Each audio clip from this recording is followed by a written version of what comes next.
बच्चों, बहुत समय पहले की बात है। एक छोटे से गांव में वीर नाम का एक निडर लड़का रहता था। उसे रोमांच और रहस्यों को सुलझाने का बहुत शौक था। उसके गांव के पास एक घना जंगल था, जिसके बारे में लोग कहते थे कि वहां कोई जाता है तो वापस नहीं आता। लेकिन वीर को इन कहानियों पर यकीन नहीं था। एक दिन गांव में एक बूढ़े बाबा आए।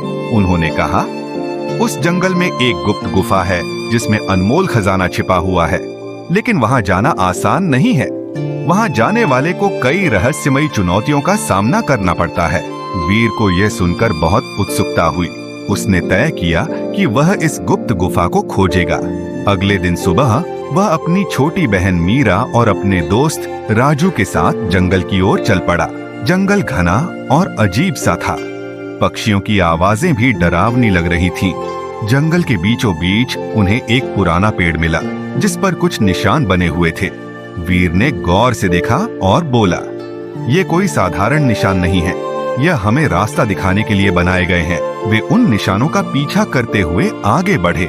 अचानक उनके सामने एक बड़ी झील आ गई। झील के पास एक पत्थर पर लिखा था, अगर गुफा तक पहुंचना है तो पानी के नीचे छुपे सच को खोजना होगा।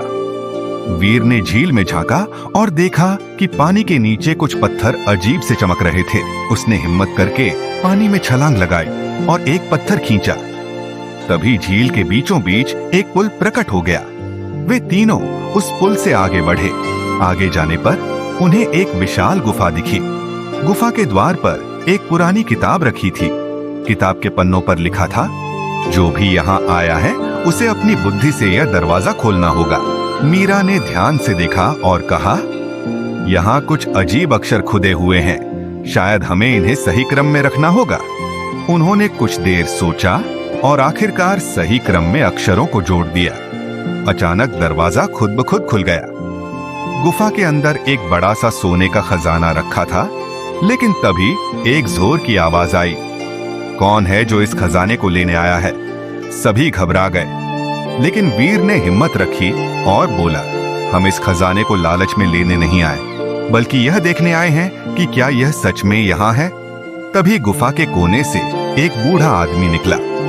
वह मुस्कुराया और बोला, तुमने बुद्धिमानी और निडरता दिखाई, इसलिए मैं तुम्हें एक रहस्य बताऊंगा। यह खजाना असली नहीं, बल्कि एक परीक्षा थी। जो इसे लालच में लेने आता, उसे मैं कभी बाहर नहीं जाने देता।